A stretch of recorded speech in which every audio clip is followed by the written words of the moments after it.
Hey everybody, Unstable Gamer here, and welcome back to the channel. If this is your first time here, thanks so much for stopping by. Definitely take a look around. Let me know what you think. Today we're going to be talking about Disney Mirrorverse and the best team that I feel there is in the game for gatekeepers in Rift Raids on Map 2. Let's go ahead and talk about that. But first, before we do, if you're just now finding this channel and you want to stay up to date with this and other games, consider hitting that subscribe button so you don't miss out.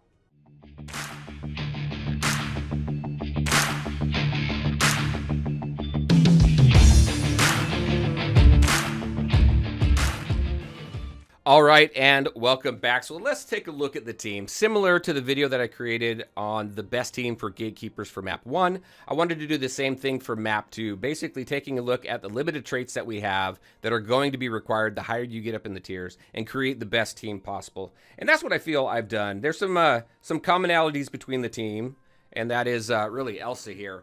So this team here is Elsa, Maleficent, and Scrooge. So pretty cool team, and I've enjoyed it quite a bit. If we take a look at the abilities, Elsa's strengths in this team are similar to what they are in the first team. It comes in the way of North Wind, her core ability, which allows you to stack defense debuffs, which is awesome, as well as Frostbite here, her special, which roots enemies. That comes very handy in Phase 2 for the Gatekeeper battle. And then if we take a look at her talents here, my talents haven't changed from that first video yet. Now, Elsa did go through a little bit of a rework. She did have some love given to her. Her flurries here, her elite talent there, I've got that, as well as Packed Ice, which is cool because that allows for freeze.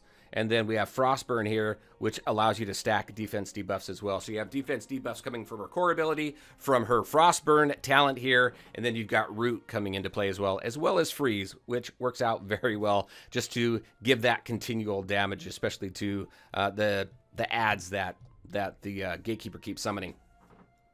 Now with her, just kind of a quick tip, and on Phase 2, when the Gatekeeper comes down, so he jumps up and comes down, and then you got that circular pool of purple goo around him, you want to hit your special as he hits the ground, because that's going to root him and keep him there for that full, like almost the full length that pool of purple goo is there. And it's actually very helpful, especially with an all-range team. You can go ahead and root him there, back up, and just keep firing at him. And then by the time he's free, he may take a step or two, but then if you rush in with your main, who is Maleficent, we're going to talk about her in a second, she's who I main control, rush in to keep him aggroed on her and just kind of dance around the arena. I do have a gameplay video of this that you can see at the end of this, at the end of the explanation here, to show you kind of how I play the team. It does punch up quite a bit. It's an 11K team against, I think it was a 29K team.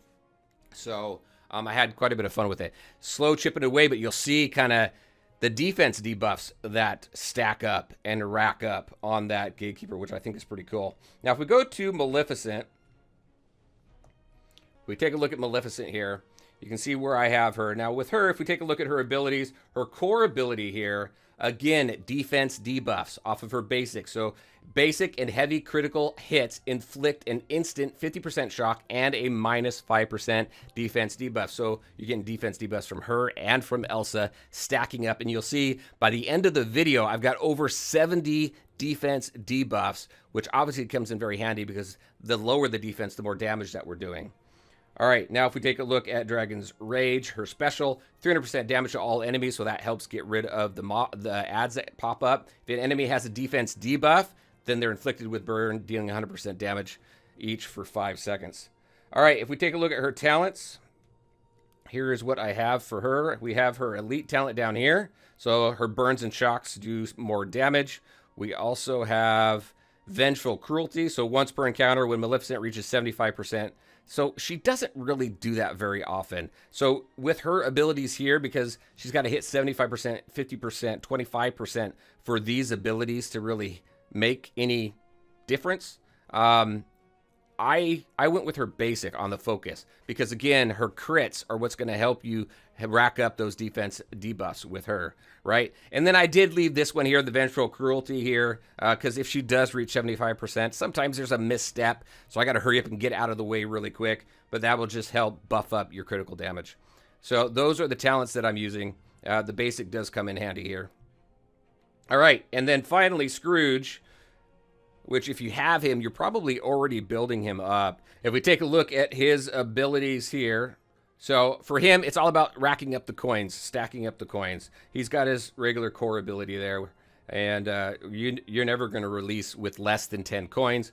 We've got his heal here, which comes in handy, but really a big bonus here is obviously the 10% focus buff that stacks up to 20 times, just allows for more of an opportunity to crit. And that really comes into, that really helps out Maleficent with her crits, because remember, she needs to crit in order to continue to rack up those defense debuffs. All right, and then Towering Riches here, actually. So we've got some extra damage here, but whenever Scrooge reaches 10 coins, all allies gain an attack buff. So we have those attack buffs from him there as well. If we take a look at talents, I do change it a little bit for the boss battle. So I do have, I still keep Fortune's Favor. So whenever Scrooge reaches 10 coins, all allies gain a 10% critical chance buff. So you've got you've got a focus buff off of his special. You've got a critical chance buff right here off of Fortune's Favor. We also have the health buff here for Healthy Profit, and then spending power. So whenever Scrooge reaches 10 coins, all allies gain a critical damage buff there as well. So with that, that is the team that I put together, and it's working really well. Like I said, you want to control Maleficent, and the reason why I decided on Maleficent, you can do either Maleficent or Elsa. If you do Elsa, when you do her special, you are in that Frostbite aura, so you're going to do a little bit more damage. I decided to move more towards Maleficent because I can fire faster than what the AI fires, which allows me to rack up those defense debuffs even quicker. So I found that I rack up more that way. So that's the team. Very interested in your thoughts. What do you think of this team that I put together? What team do you use for map 2, and how high have you gotten in the tiers? Because I'm very interested to hear what other teams other people put together, and share some of your thoughts and your tips on that in the comment section below so everybody can benefit. All right, like I said, we do have some gameplay to show you how I play this team, which the team is a lot of fun to play, and hopefully you enjoy it. All right, everybody, that's what I had for you. As always, I want to thank you all for taking the time to watch the video. If you liked it, make sure to hit that like button and share your thoughts and questions in the comment section below. Take care, everybody, and enjoy the rest of the video.